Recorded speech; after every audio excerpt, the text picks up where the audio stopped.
Fire in the hole.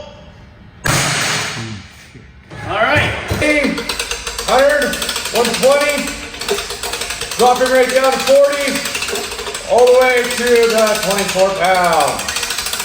So, we just exerted 120 pounds of pressure on our lower spine within a couple of seconds, only by lifting 24 pounds. Improperly lifting. Improperly lifting. All right, so we're going to draw grinding. Again, 18 feet, 5-foot liner. Let's check it out. 3, 2, 1. Look at that bounce. Whoa.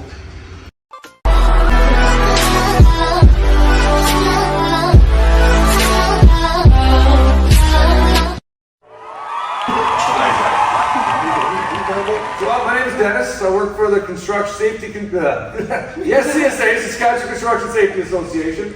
And I've been in the construction industry for about 21 years. A journeyman carpenter, journeyman plumber, gas fitter, and NCSO.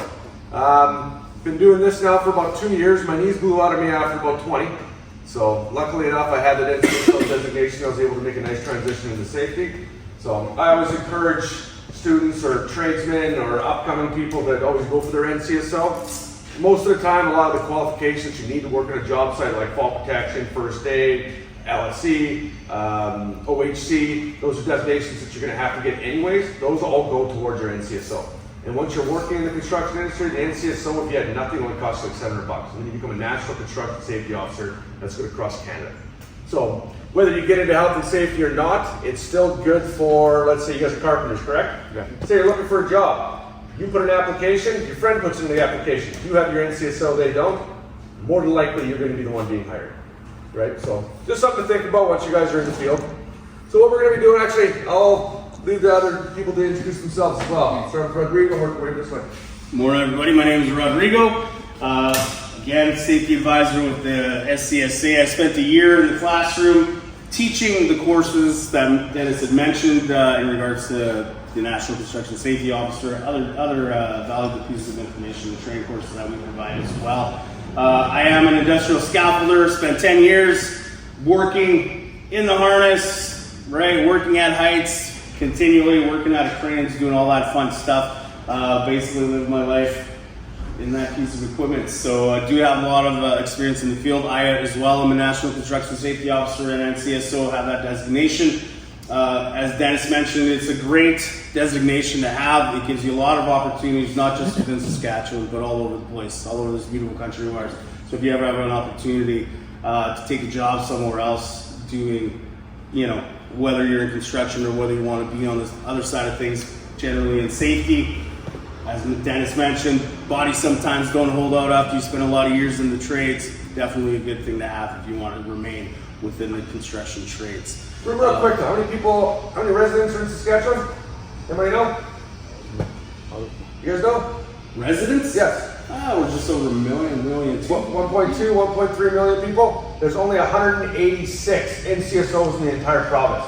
So that designation is sought after. And there's 3 of them, aren't there? And there's 3 of them right here. So. Yeah. He's on his way! He's on his way! You're on your way, son! Yes! I'm going to pass it over to Candace. Candace is going to leave. Good morning, everyone. I'm Candace. Structural iron worker by trade. Started as a rod buster for the first year before I moved into structural, and then I moved into environmental health and safety after that. I've been running in this career now for about 11 years, so quite knowledgeable. I've been through all the industries, so residential, commercial, mining, pipeline, you name it, I've been there, I've seen it, so I have an understanding of what folks are experiencing out there when they're on the job, so it makes it easier for me to be able to support, guide, and coach people in order to stay safe and healthy. So happy to meet you all and present some demonstrations for you. Stephen. I'm Steve. I've been working for the SCSA for about 2 months. I'm pretty new here, but I worked in the plumbing industry for 10 years. Actually, Dennis was my first ever journeyman, and I actually started my job at Trades and Skills. This was the program I went through. So this is what you could be if you pay attention and get through the industry. Make friends with your journeyman. Yeah, that's You don't want to very good tip. Make sure Got your job in plumbing and safety. Right to success. And yeah, like I said, I've been doing it for 10 years. I've been on the sites all the time. I've worked residential and commercial. And you accumulate safety training as you go along. Obviously, the Fall Pro, the aerial heights, working on lifts and stuff like that. These are all good designations. Anytime you get a job that offers you that, lap it up like crazy. Because like Dennis said, like Rodrigo and Ken said, it's a great designation. If you're up against somebody, you both got the same amount of experience, but you have those designations, they don't, you're getting yourself a job and the other person's going to have to keep looking. So it's always a good thing to pay attention and go for it anytime you get the opportunity. All right, let's start these demonstrations. All right, then Candace is going to take lead on the most interactive demo that we have. It's a metal hand fixed to a metal pole. Yeah. Lots of moving parts happening. High tech here. So when it comes to hand safety, we only have the two, and it's very quick, very easy. It happens fast. Crushed finger, cuts, scrapes, knuckle wraps, you name it, it can happen. So it's important that we choose the right glove for the task that we're doing. There isn't one glove meets all conditions. That's why it's important to choose the right ones. How many people have seen this glove before? What is this glove good for? Is this good for out on the job? Can you be grinding and doing work with sharp objects with this type of glove? What kind of rating does this glove have? Nothing. No rating on this glove. This is good for you picking weeds in your garden, or maybe doing some raking and grabbing the weeds afterwards to stuff in a bag. This should never be on a job site. Good for nothing there. Takes very little. So if we were to just do a little bit here, you can already see we're cutting right through. Do it a little. Hardly any effort at all in order to cut right through that. So when we're doing stuff, we're using a lot more pressure than what I'm using right there. Just to do a quick demonstration, we're usually on something and we're coming back with it, so there's a lot of force in on that. So if you slip, it's going to cut right through. This glove's good for nothing. So you want to be looking for gloves that actually have ratings for what you're needing. Either puncture, cut, tear, and what was the other? ACP. Yeah. So abrasion, cut, tear, and puncture.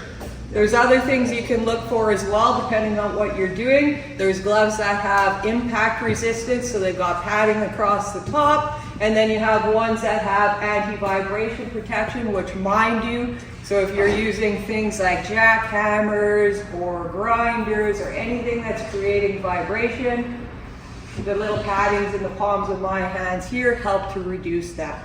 So just make sure that when you're looking at your gloves, you're looking to make sure, if you're using something that's going to poke or protrude or could impale through your glove, you want to be looking for that puncture rating. If you're working with, flashing or sheet metal or anything like that, you might want to be paying attention to that cut resistance rating to make sure that, you're not going to get cut. For example, like these ones. We can cut on these all over the place, pretty good, significant cutting there. And we're not even breaking through the glove. This yellow coating, this is just a grip coating and to keep some moisture off your hand. That isn't the resistant portion there. It's actually this element down here. It's almost like a Kevlar, and that's what's helping protect your hands and skins. Anyone else have anything else they'd like to add in on? You have a really good point. Like, keep in mind, the ACP is only one manufacturer's way of determining what resistance the glove will have with impact or cut or whatever have you. It's not regulated by Canadian standards, so they can have multiple ways of testing. Just make sure you're paying attention. Like every glove that you purchase, those little tags that will come on that you usually rip off and throw them in the garbage. They'll have all that information on there explaining what type of testing that they've done. So just be mindful. Like as carpenters, you want something loose, you want something like this, but you are going to be using knives, you are going to be using nailers and stuff like that. Picking a good glove such as like this, a cut 5 glove that's loose, so you're not going to have high puncture or high impact, but cut. That's going to be one of your most important ones. Protect you against slivers and whatever have you. That puncture will help with the slivers too. I did a lot of renovations on my house, and trust me, having those gloves on saved from a lot of tedious things. I've made the mistake on not using gloves for something as simple as installing garage doors. You would think, there's nothing really significant. I shouldn't be able to get cut or scratched or anything like that. But if you actually look on the edges of the garage door, for example, the metal actually folds around and creates a sharp edge. And while I was putting the screws and everything in, my hand actually slipped. And in a split second, it scraped that skin off my knuckle so far I almost started to bleed. But that's how quick things happen. And it's important not only to practice safety at work, but to take that home with you too. Because we're just as susceptible at home as on the job, and sometimes more susceptible at home because we're more likely to cut corners. There isn't someone there saying, hey, maybe you should try it this way. So it's important to just make sure you take that safety home with you. If you're doing something, make sure you throw those gloves on. You want to be able to use your hands. They're your money makers. That's what's making you the money. So make sure you protect them. Just make sure too you have the right size of gloves. If your gloves are too big, they're also a hazard. So just make sure they fit you properly. Perfect. Awesome. Right on. First time. Excellent work. Perfect. It's like you do it for years. Good. Excellent. So I'm going to do a demonstration. Eye protection. All right. So we all know when we get onto the job site, first thing you want to protect, well, not necessarily the first thing you want to protect, but eye protection, right? You guys wear safety glasses when you're doing some work, especially with carpentry. There's a lot of potential hazards for eyes, right? You're cutting, you're nailing, you're doing several different things. What's the first thing we want to look for when we get any type of protective glasses? What's the first thing you look for? Anybody?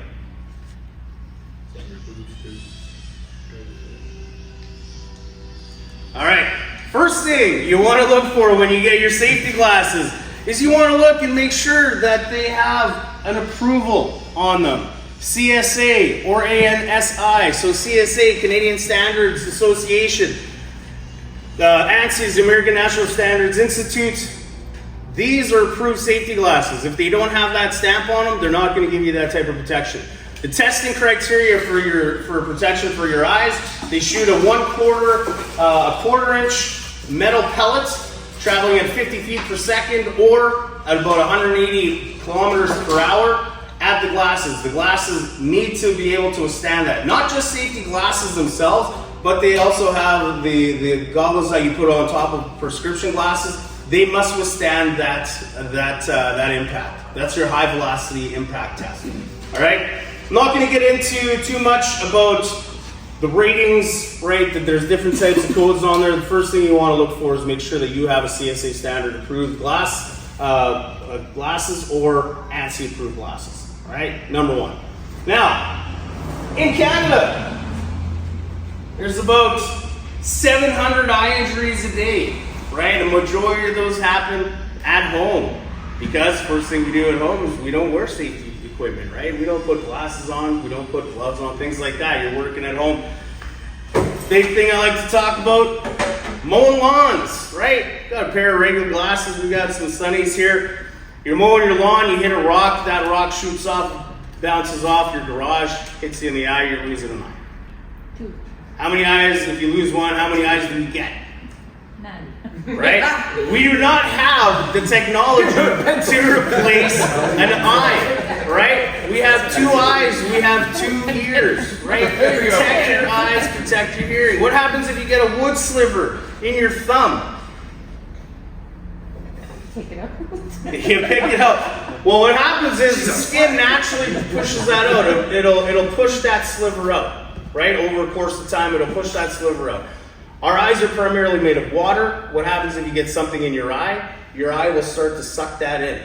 Now, to get that stuff out, Dennis? Well, it happened to me. I was pipe threading and a piece of metal went in my eye. Didn't think anything of it. And then started working its way back through my eye. And I'll tell you, it's a different feeling. You actually feel it poking from the backside. They take a needle while your eyes wide open, you're watching them, and they're digging it and cutting it out with a needle in your face. It was not a good day for Dennis. So I don't know if you guys like needles. I don't. So. All right. There's also the potential when metal filings like that get in your eye, it can actually start to rust. Yeah. So it's With important to infections, protect you're your doing eyes. a lot more. Real quick question for you guys. What 2 pieces of PPE are required on a job site at all time? Hot and And what? Yes. Hey! That's field Usually notes. it's a trick question.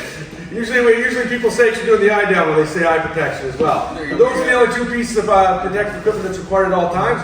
Safety glasses only required when there's a risk of injury. But let's face it though, that's 99% of the time. Even if someone's sweeping around you, you're at risk. But it isn't legislatively required, only when there's a risk of injury. But most sites are, it's mandatory of all time.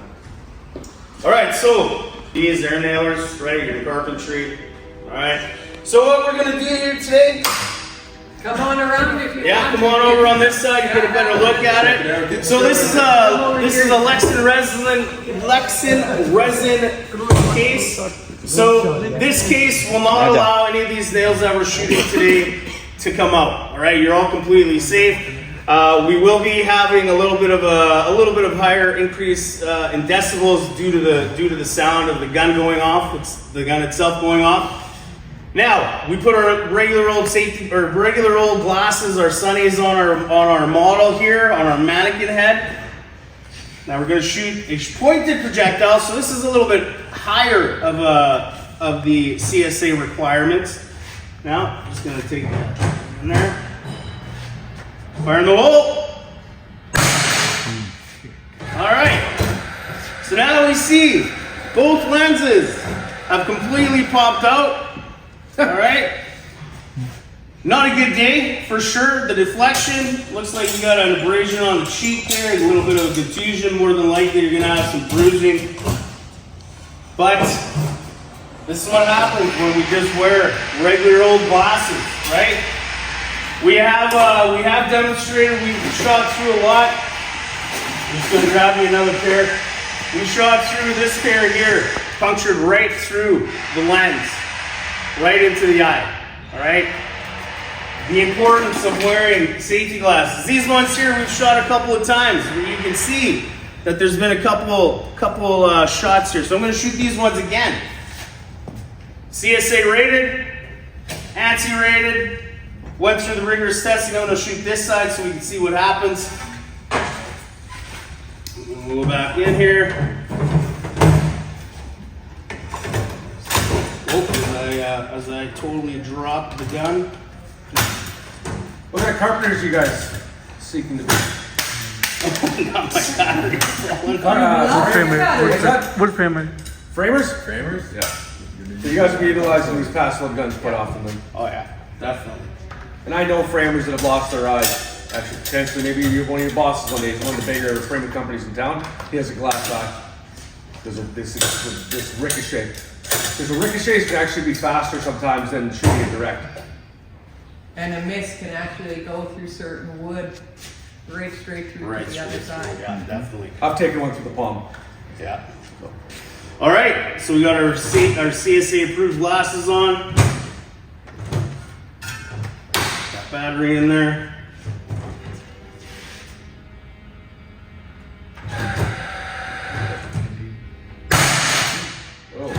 All right. So we got a little bit of movement, but as I will show you right now, once I get this down,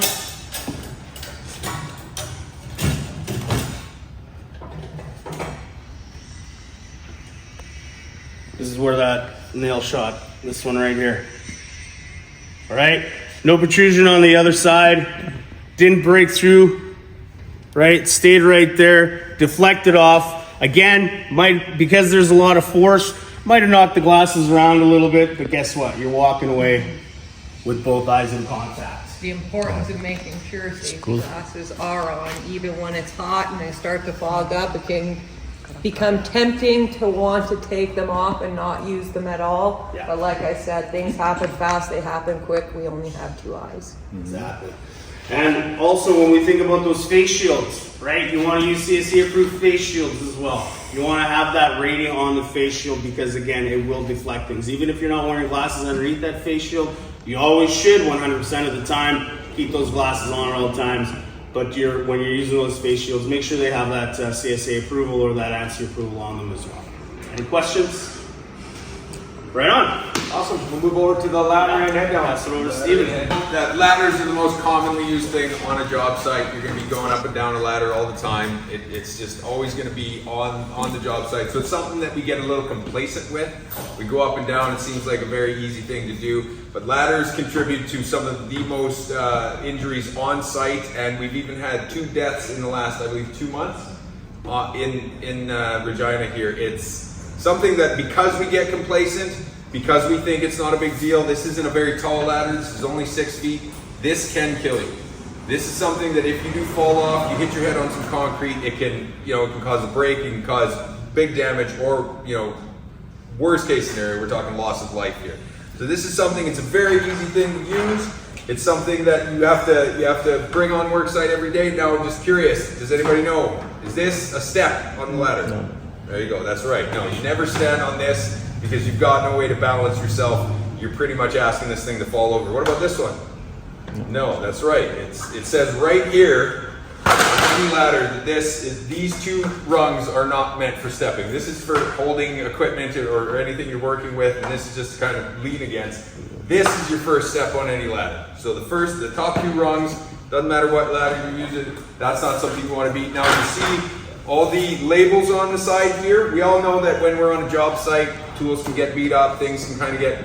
If you ever go on a ladder and it doesn't have the labels, you can actually go to the website of the manufacturer and they can supply you new labels. A lot of times it's just a QR code, you can print them out, but sometimes they'll actually mail them to you. So if you ever come across something and you don't know how much weight is allowed to be used on a ladder and so forth and so on, whether or not it's metal or it's fiberglass, you can get that. You can, like I said, you can go to the website, get the labels printed on so you know what you're being safe with. Now, how many points of contact do you have to have on a ladder? 3. 3, that's right. Okay, so do I have 3 points of contact? No. No. Do I have 3 points of contact? No. Yes, I do. I know, we just talked to one of your teachers about this. I know you guys got a funny picture you look at in the ladder. This is 3 points. I've got both my feet and I'm allowed, because think about it, whenever you're working on a ladder, who's working on a ladder with one hand? Very rare, right? You're changing a light bulb. I suppose. Exactly. You're doing things up and down all the time. Now, the reason that we worry about 3 points of contact this way is if somebody's leaning. If I'm doing this, does that count? No. You always want to keep your belt buckle in between the rungs of the ladder here, because if I'm leaning over, that is the most common reason for an injury on a ladder. It's something 6 inches over here, you just don't want to get down, move the ladder, take everything back up again. It's better doing that than it is falling over just because you didn't want to take the 3 seconds that it takes to replace your ladder and fall down, break your arm, break your leg, possibly hit your head. These are something we want to avoid. So it's a very simple thing. Take the time to do it safe first, and that way you're going to go home in the same condition you came to work in. I mean, maybe a little worse because they obviously work quite a bit, but it is what it is. Never do the crab walk. What's that? Never do the crab walk on a ladder. Well, yeah, please don't do the crab walk. And make sure to thoroughly inspect them before you use them. You want to make sure these stabilizer bars, they're not bent, they're not damaged. Your anti-slip feet are in place, they're intact. Same with the extension ladder. You want to make sure they're there, they're intact. Those are what's helping keep the ladder stable. So just make sure you take the time, give it a quick look over, because you don't know what happened the last time it was used. Exactly. Does anybody know the ratio when we come to... What's that? 4-1. 4 to 1. That was in there. All right, yeah, 4 to 1. So anytime that you have a ladder set up like an extension ladder, it's leaning on something, you have to have it 4 units out for every one, or for every 4 units up is 1 unit out. So it's 4 meters up, 1 meter out. Now, as far as it getting to a landing, how far does it have to extend past the landing? 1 4. Close. What'd you say? 1 4. 1 meter. Anytime you're taking a ladder to a landing, it has to pass that landing by 1 meter. Which is 3 feet. Which is 3 feet, exactly. So essentially 3 rungs, the top 3 rungs on the extension ladder, for example, should go past your landing. What about the overlap? When you're extending a ladder like that, how far are you allowed to go before you have to stop? How many rungs have to be lined up together? What's that? No, close. You have to have 3 rungs. 3 rungs. So once you get that past, the top part is 3 rungs down in the middle, or in the bottom part there, that's as far as you can go. That's the max for that extension ladder. Anything more than that, you're risking it caving in from the middle, and then you're in a real big predicament, right? That'd be a bad day. That would be a bad day. That's an extension ladder are super dangerous. All right, so that's the ladder demo. Now we're going to be doing the hard hat demo. Now, as these guys said before, hard hats are one of the absolutely mandatory pieces of equipment on a job site. And everybody knows the reason for that. This is, you know, the main thing of our body here. We got to make sure we protect our brain. And you're going to be knocking your head quite a bit. I've been on job sites a lot of time. It just kind of creeps up on you. You don't notice, you hit your head, you bump your head, somebody drops something from far up. Rodrigo was a scaffolder. He knows how often things get, you know, from falling from heights. Now this is only a, what is it, 6 foot drop? 8 foot, 6 foot? 7, 8, yeah. So 7, 8 feet. We're going to drop a couple tools on here, and obviously that hard hat is going to protect our lovely assistant. What are these called? Do you guys know? Anybody? Water pump pliers. Water pump pliers or channel locks if you're not a jerk. Not or channel lock, it's a brand name. Pry bar? Pry bar, yeah. Here, she's still okay. Now who knows what this is? It's very dangerous. What is it? This is used by iron workers. Okay, so this is something that's always going to be at heights, and I don't know if you guys can tell. This is something, if it's dropped from heights, can be very damaging to you, right? Now, if you got the hard hat on, I mean, you're not going to be having a good day, but at least you're going to go home without a giant spike in your brain.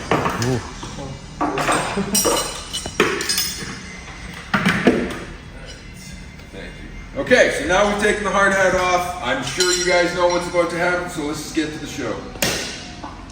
That's less than fortunate, isn't it?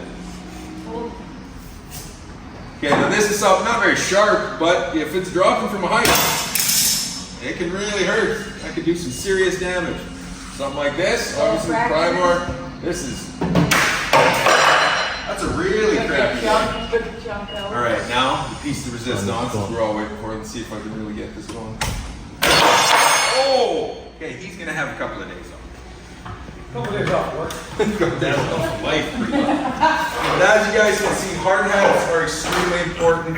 It's something for, you know, like you said, things happen in an instant. I've seen guys drop hammers off of roofs, being framers and stuff like that. You guys are up at heights. You guys know how often things can accidentally get out of your hands. And you want to make sure the people below you are safe, so everybody has to be wearing their hard hats. It's just a good idea. I know you guys are on top of the building a lot of time being framers and stuff like that. It's still a good idea. Fall from heights, this thing can, you know, it can reduce the damage massively. So you want to make sure you're always wearing your PPE when you're doing what you guys do. And it's not just tools you need to be mindful of. You also have your materials and debris and everything else that we have up at heights. We've seen what happened when something like a screwdriver fell, a nut or a bolt or anything like that, even a nail from heights. If that comes down and hits you the right way, might not kill you, but it's going to give you a bad day. You're still going to be hurt afterwards. So just be mindful that it's not only the tools that you're holding, but it's the tools and the materials that are also around you while you're working at those heights. Excellent. Thank you, Steve and Candy. I am trying to come up with a name. This is Randy. I bring this up every time. This is Randy. I need a name for this person here. A Phil? Phil. That's the best name so far. Phil. Yeah.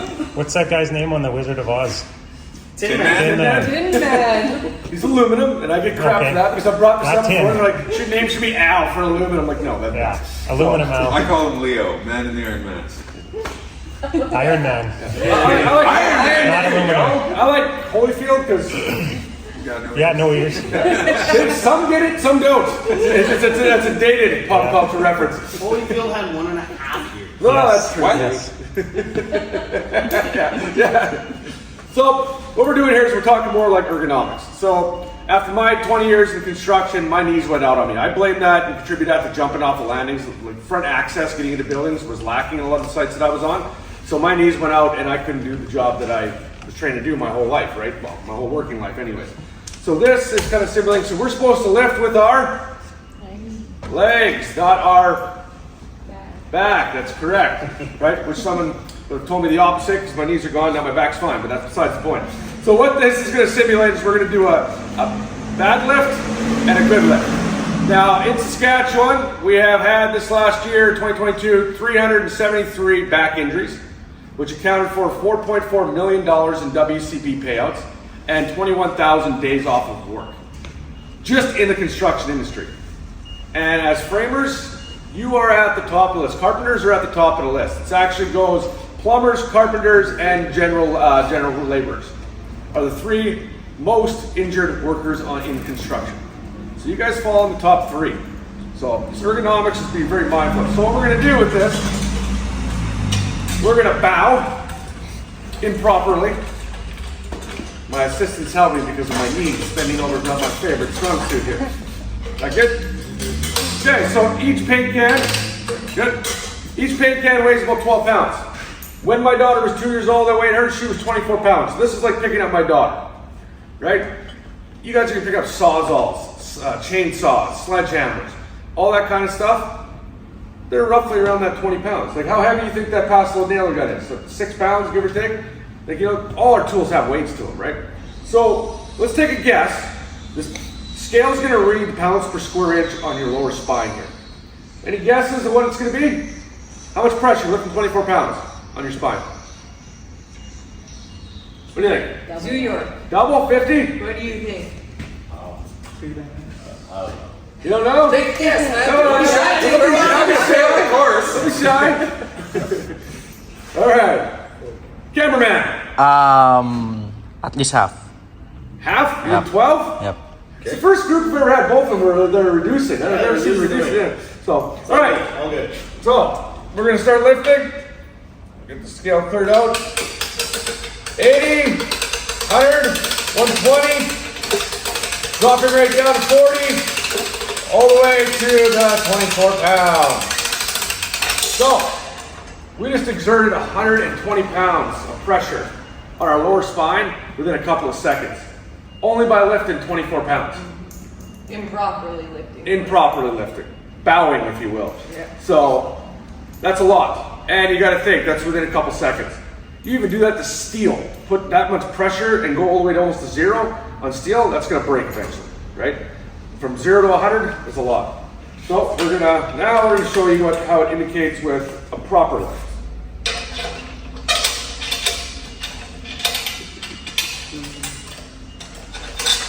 There you go. So, now we're curtsying.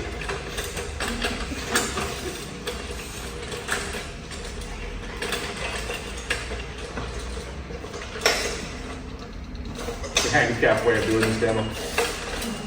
I'm the handicap. All right, let's go with some guesses again here. Now what? Lift 24 pounds the proper way. We're at 120, now what do you think it's gonna be? Zoo York, you got an answer for me this time? Go on, camera, go on. Cameraman, what do we got? Zero? All right. Well, Zero. there's What do you good think? some, 'cause we got the 12. If you're lifting it properly, you should just be right there. Why should it just be 24? All right, let's try this out. 180? All right, perfect. All right. I'm going ahead and say you're wrong now. Without even doing this. All right, let's lift. 50, 40, staying around the 40 marker. All the way until we get to 24 pounds. And you notice, I didn't just say 120 to 24. It went to 50 and gradually reduced as it went up. So it's still double the weight, but it's over half of what it is lifting improperly, right? So it's kind of a clear indication of how we should be picking things up. Like me, when I do that, I can bend fine with this one. This one I got to spread out. So it's like I'm doing a superhero pose every time I pick something up. But at least I'm not damaging my back. Plus he enjoys it. I do. Looking like a superhero is kind of my goal. Thus getting into safety. Safety net. But yeah, so that's kind of your general ergonomics, right? And just be mindful that if it doesn't feel right, don't do it. This is something you're going to come across every day. We all do it, even now, as somebody who's been in it lots of times. I pick things up improperly, and he's right. As like you guys all look pretty young, but I'm a 40-year-old man. The warranty starts running out after a while, and back injuries are extremely common on site. So this is just something to try and keep mindful with all the time. Doesn't matter where you are. And take safety home. What's the first thing we do when we go and get a bunch of groceries and we get home?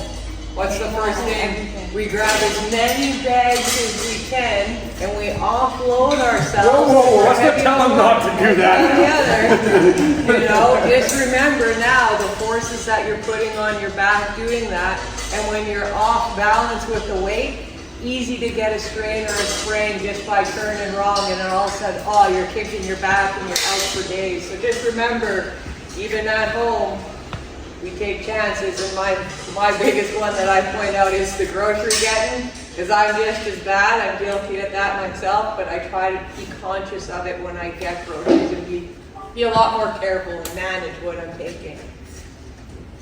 Any questions? All right. So we're gonna do a fall protection demonstration. All right. As carpenters, you will more than likely be working at heights. All right. Has anybody ever worked at heights? As of yet? No. Has anybody ever fallen? Just falling. Has anybody ever fallen? All right. So when we think about our WCD claims, the biggest claim is falling. Falling from same level surfaces. We live in Saskatchewan. We spend half the year on snow and on ice, right? We fall absolutely everywhere, right? We don't just necessarily think about falling from heights and needing fall protection systems in place, but we just want to think about falling in general, right? We want to make sure that we're aware of our footing, we're aware of what we're doing, how we're walking, so on and so forth. All right. Now, there's a couple different heights in Saskatchewan where a fall protection system, which will be a harness, and depending on where you're at, will be a lanyard or some type of retractable system or anything like that. Does anybody know what these heights would be, where it's required to have a fall protection system in place? 3 feet? 3 meters. All right, 10 feet. 10 feet is great.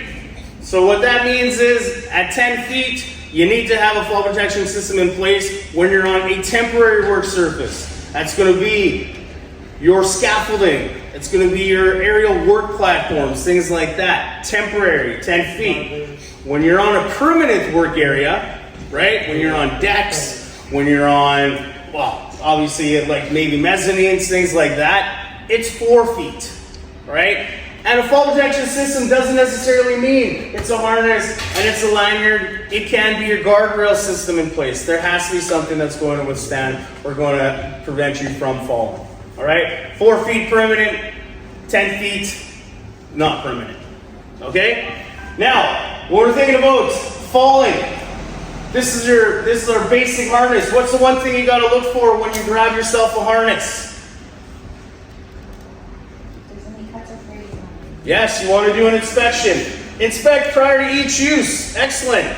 Now, this piece of equipment right here, combined with one of these pieces of equipment, will save your life, period. All right? Will you trust this when you just grab it out of a box and throw it on your body? Are you going to put your life in the hands of that harness, per se? You want to make sure you inspect them every time you use them. You go for coffee, you put it down, you come back. Take a look at it, give it a once over, then you put it on. Before each use, all right? Now, the human body. Here in Saskatchewan, the legislated amount of force that we can have on the human body is 1,800 pounds of force. That is the absolute maximum allowable force. At 1,800 pounds of force, it's like being in a car accident, traveling about 50 kilometers an hour. That force is going to go on your internal organs, on your spine, your pelvic area, right? That's a lot of force. Now, when we wear this harness, when we're thinking about working at heights, when we work 4 feet and above or 1.2 meters above, you need to have a shock absorbing lanyard. This is a static lanyard. This is a 5-foot lanyard. All right, the free fall that we're going to show today is 18 feet. So he's going to drop, Randy here is going to drop from 18 feet on a 5-foot liner. How much pressure do you think is going to be exerted on Randy's body from that fall? Let's take some guesses here.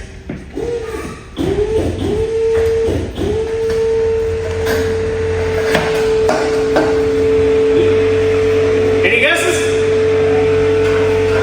Come on, guys. Come on, people. Let's take a Guys, guess. throw some numbers out. What do you think? You guys are discussing. What are you discussing? What number did you come up with? So he's going to drop. He's a 160-pound mannequin. So he's doing 160 pounds of force from people in feet. What's that? From 18 feet.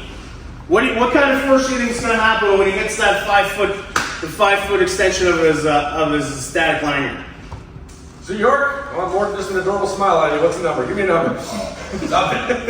Anything, anybody. Times. So York says 2,000. All right. Times 2. All right, 2,000. All right, so we're going to drop Randy. Again, 18 feet, 5-foot liner. Let's check it out. 3, 2, 1. What? Look at that bounce. Whoa. You were wrong, so York. 2,600 pounds of force.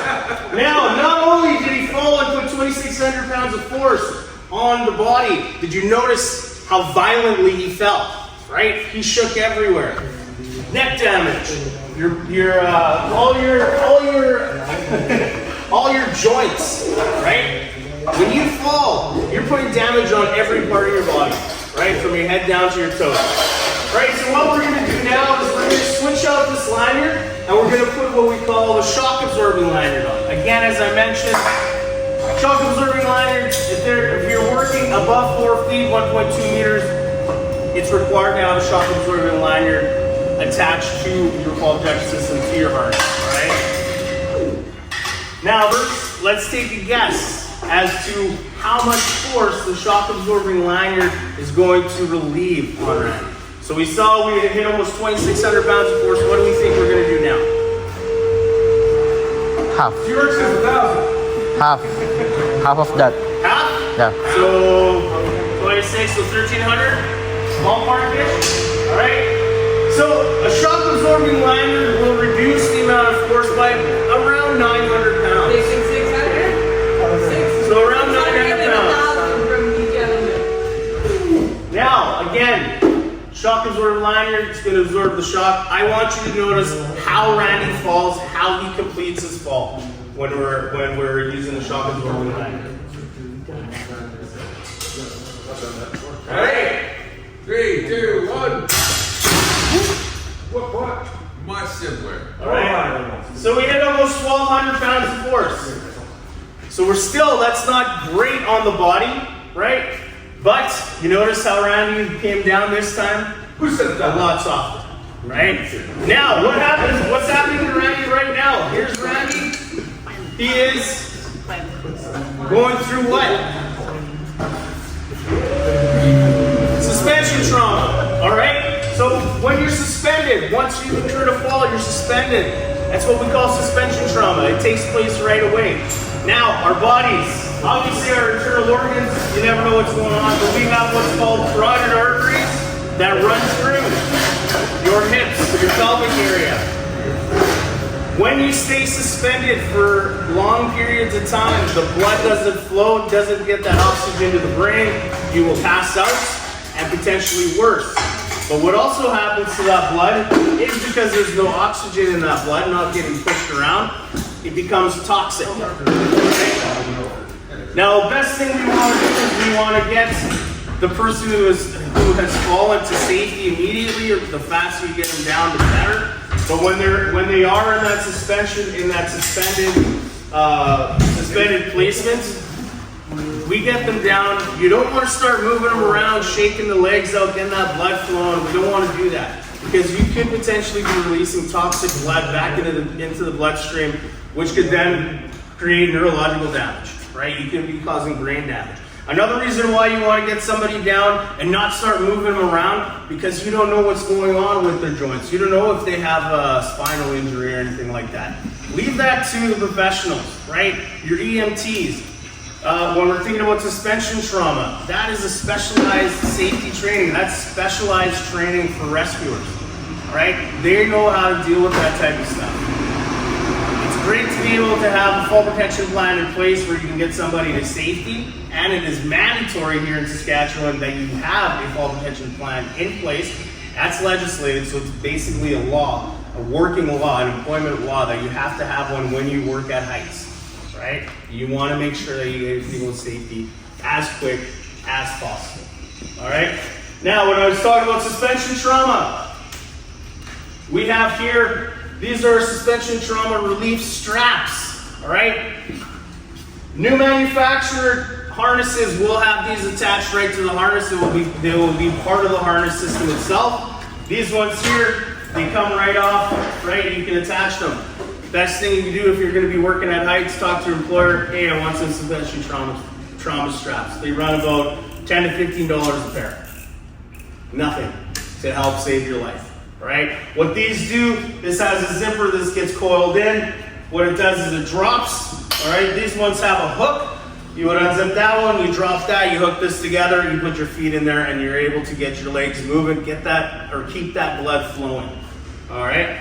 Now, as an industrial scaffolder, I never went anywhere without these things. Absolutely ever.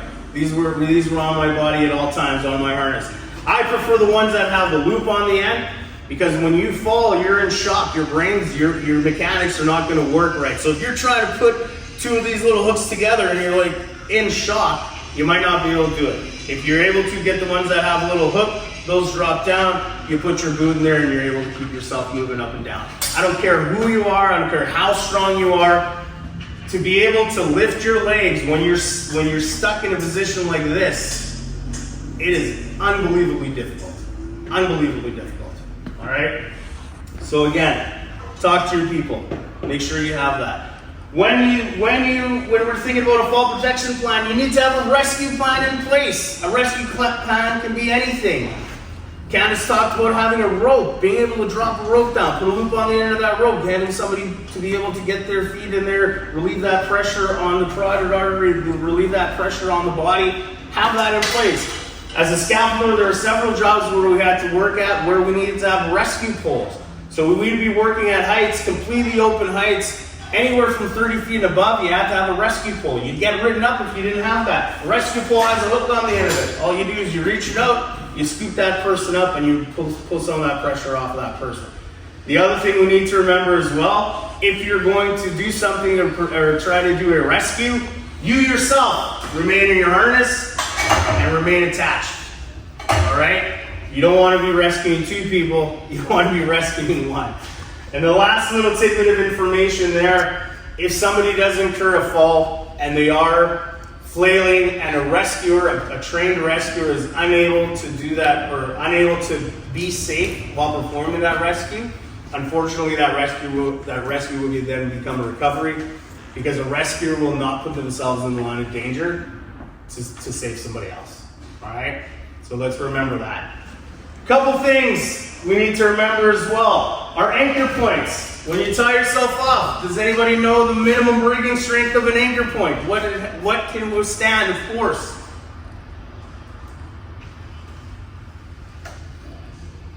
Anybody?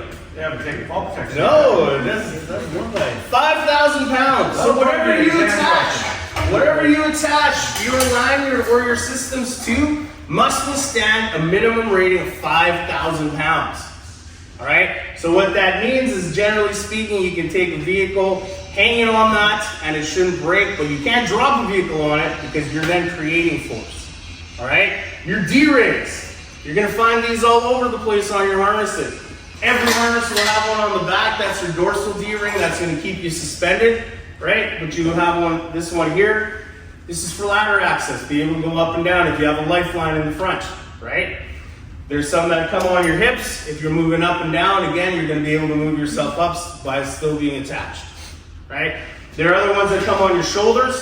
Your D-rings on your shoulders if you're working in confined spaces or if you're working in areas that they need to bring down, let's say, use of any type of like a retrieval system. They're going to attach to your shoulders so that way they can lift you up suspended, vertically suspended. Be the same for a horizontal so that they can pull They can pull you up. Yeah. Now, the rating on these things is what? Same as the other one. 5,000 pounds. Your D-rings on your harness when you inspect your harness must not be rusted. No welding, has to be one-piece drop forged steel. No bends, no damage to these at all. If you do come across with any of these with damage on them, do not use that harness. Remove it from service. All right. And again, like I mentioned, CSA rating. You don't have that CSA logo on this harness, do not use it. Do not, it's your life at the end of the day. You're saving yourself, right? Don't put your life into, some faulty equipment's hands. All right? And don't choose comfort over proper Yes. fit. Make sure your straps are snugged up to where they need to be versus keeping them nice and loose and slack because you can bend and move a little better. It will be unforgiving if you do sustain a fall. So just make sure you use it and you use it correctly. Yeah. And we do offer a great fall protection class with the SCSA. Gives you all that information, right? If you want to see what happens if your straps aren't tight enough, you do. There's some videos for you kids. We all have a coin purse. So does Coin anyone purse opens up sometimes. If it gets too tight. have any questions? But is there any questions regarding fall protection?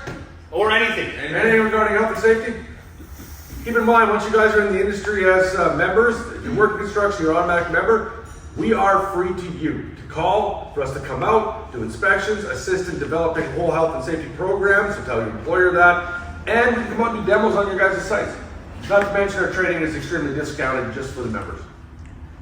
But yeah, if you guys don't have any questions, you guys go back to class and Have a great day. Stay safe and healthy. Yeah. Thanks a lot, guys. Thanks for everything.